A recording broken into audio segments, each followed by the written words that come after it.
One of the things I crafted is right next to me. It's called a mace. So if any of you fall asleep, I'm going to grab that and come down to you. You might already have the tenor of my comments with that opening statement. It's a very great honor and privilege for me to address this grand occasion of your graduation, and also having been awarded the Newman Medal. I thank some of the representatives of the board behind me for that. I can assure you that as I was growing up on the plains, the prairies of North Dakota, I would never have dreamed that I would be standing before you being able to give these comments. I also have to confess to you very quickly, and I hope none of my family is hearing this, that I was a rather ornery kid, and I loved to tease around, and when I finally left home, I think there was a huge sigh of relief that that character is finally getting out of our hair. I'm quite familiar with the mission statement of Newman, empowering graduates to transform society. Bishop Kemi last night at the baccalaureate mass also referenced that particular point, how important it is for us to really acknowledge that our world stands in great need of transformation. There are many things that we know could be done better. But I think the other thing we have to keep in mind is we can't begin to transform anyone else unless we do first what? Transform ourselves.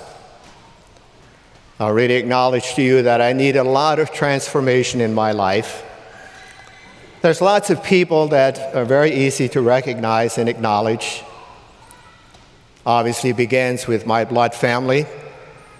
My parents, there were 10 children born to that family. One died in infancy. I was born number 8. We were all born at home. And being number 8, I had to fight for survival. That's one of the reasons why I was a little bit mean on the ornery side. As we look at this question of transformation, I think we'd have to say that that's essential for all of us, no matter who we are and where we might be in our journey of life. We didn't have electricity, we didn't have running water, no telephones, no gadgets. I noticed none of you are pulling them out yet, so that's a compliment to me. The entertainment we had was manufactured on our own.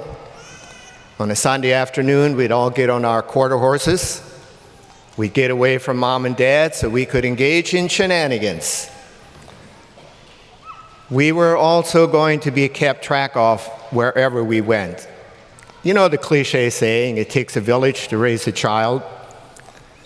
It didn't matter how far away we were from home. If we pulled shenanigans, we were called to task. It wasn't just my immediate family that did that. It would be uncles and aunts, cousins, other neighbors. We also had to work to find entertainment on events like Halloween. You know the saying, trick or treat. We didn't have the luxury of a lot of candy around, so what was our other avenue? Trickery. So my brothers and I, one Halloween, we took off for Uncle Gabriel's farmstead. Pitch dark, we sneaked away. No indoor plumbing, so there was the outhouse, right? We decided to push over Uncle Gabriel's outhouse. There was only one problem, and it was a big, big problem. Uncle Gabriel happened to be in it when we pushed it over. We were too fast for Uncle Gabriel to catch us, but I can assure you, word got to our dad pretty quick. And then things didn't go smoothly after that. My transformation began. It wasn't just that aspect that kept us in line. Rural North Dakota, where I grew up, was primarily almost 100% immigrants. My own ancestry stems all the way from Baden-Baden, Germany, to Alsace-Lorraine in France. My great-great-grandfather emigrated to the Black Sea area, now Ukraine. I still have relatives there. Not going well for them. But one of the things that tied together all of that movement was their faith. One of the first things they built was the church. That had a great influence on me. I went to a one-room country school for 8 years, trying to detect my accent. German is my first language. And I knew out of that context that I wanted to also go into ministry. I also knew that not getting a good, firm foundation in those 8 years in that one-room country school would not serve me well for future academic rigors. High school seminaries are not really in vogue anymore. I went 1,500 miles away from home to Canton, Ohio, northeastern Ohio, and I'm really grateful for the education that was provided for me there. I finally turned to my brothers when I left, and I said, see, I looked at Mom, and she had tears in her eyes, some sadness. Says, Mom doesn't think I'm that ornery. Look at her, she's sad that I'm leaving. Look at the tears. You can guess their comment. Those are not tears of sadness, they're tears of joy. And then I found out later, my cousins kept asking, of all Leo Welk's boys, there were 5 of us, one died in infancy, Tom is going to be a priest? Hard to believe. I needed lots of transformation. When I was ordained, I taught for a year in Kansas City, and I thought, well, I'm done. I'm done with transformation and change and growth. Taught at a boarding high school up there in the Liberty area in Kansas City. Mom came down, Dad had died, and the rigors of winter were not something she enjoyed. Thought the southern climate would be better. So one of the faculty turned to her one day and she talked to Mom and he said, boy, Mrs. Welk, you sure didn't raise Tom very well. Her quick comment was, he was perfectly fine when he left North Dakota. It's you guys that ruined him. So I had a protector in Mom all the way through. Moving on now, that 1 year, coming down to where I was today, Newman invited me, it was then Sacred Heart College, to be part of what Alden already described for you in many different aspects of my ministry. But before I go there, I want to address my work for the last 40 years plus in end-of-life care with Harry Hines Memorial Hospice. As you can imagine, it's difficult work, but it's also very satisfying work. I can honestly tell you, I never leave the setting where I visited a patient, provided support for family members, and they're usually very appreciative, saying thank you, but I never ever leave that home or whatever the setting is without saying thank you for the honor and the privilege of being here with you. End of life is a very important journey. It's one that we all are going to engage in, whether we like it or not. But I want to remind all of us here, it's also a time for great living and a time to get, if we still need to, our act together.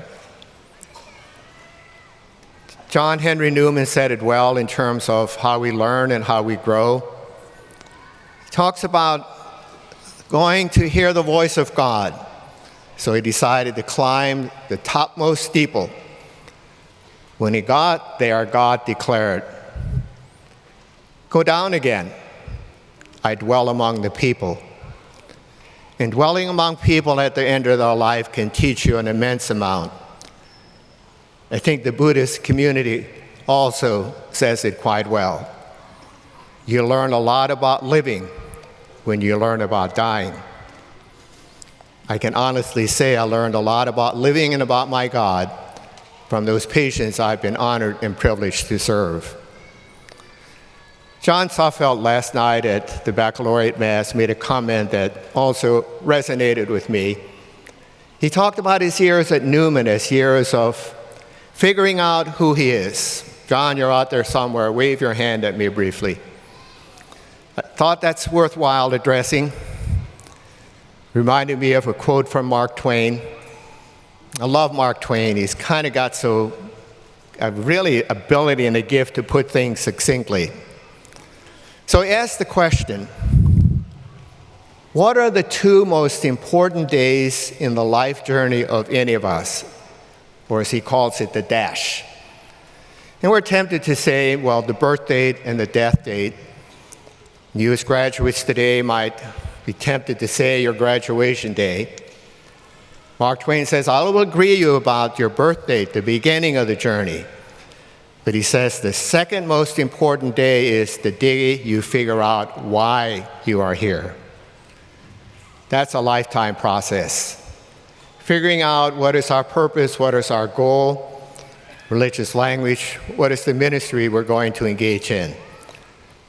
That indeed is a very important part of what you and I, all of us, need to do.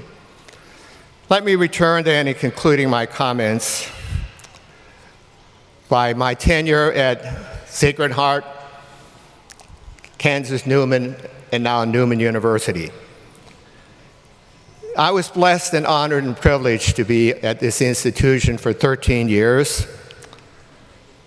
It gave me also an opportunity to grow up in many different ways. I came here in the early 70s. Those of us with more wisdom here will remember that was a time of great turmoil. I'm not going to go into details about my involvement in that, but it was a time and opportunity for me also to see what's what in life and what's important in life. And for those of you who are acknowledged as parents, I kind of can say what goes around comes around with my meanness and our orneriness, because you entrusted your son, your daughter, to those of us, and those of you who are still here. Latin phrase, we take the role of in loco parentis, in place of parent. And I don't know about your children, but if they were like I am, it got to be a handful, and I found that out pretty quickly as I was here. Lots of stories I can tell you, but just zero in on a few. I know that the young men here are probably a little bit like I am, but the young women, I would suspect, are more on the angelic side, huh? Well, we don't have to give an all on that.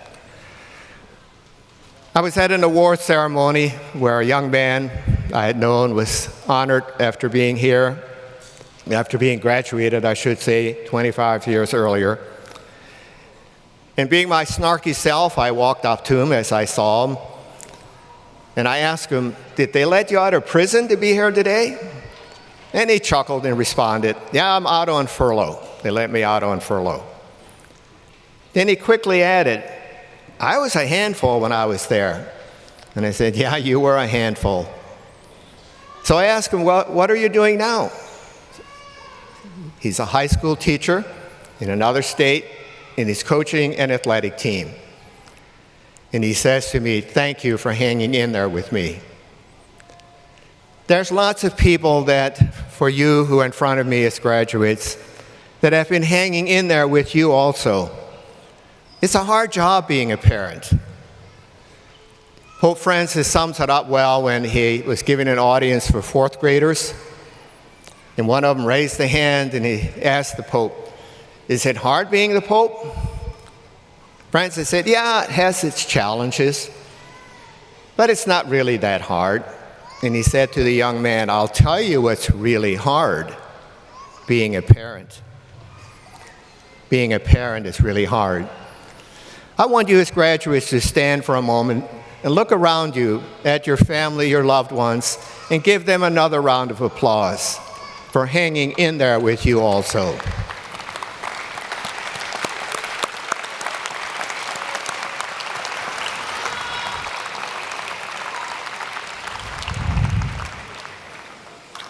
I shared with you a number of stories about how important and the support has been on my life journey. As you celebrate this graduation day, continue to keep in mind those people that have really been there for you, helping you in your own growth, your own transformation. As I walk around the campus on Newman University, I see the banners that declare a degree of difference, a degree of difference. As you go forward from this graduation, as a commencement, as Alden pointed out, it is my hope and my prayer that you will look at that banner and look at your degree and say, I'm going to strive to make a difference in the world in which I live. Mark Twain told us it's important to find out the why of our existence. One of my favorite poets is Mary Oliver, well-known, Nebraska girl, I believe. She wrote a beautiful poem, Poem 133, A Summer Day. And she asked that final line in the poem, tell me, what is it you plan to do with your one wild and precious life? What is it you plan to do with your own wild and precious life? May the growth that you have experienced here serve you well. I thank you again for listening to me with your kind attention. I hope your words and my words will resonate, and may you go forward well from this day on.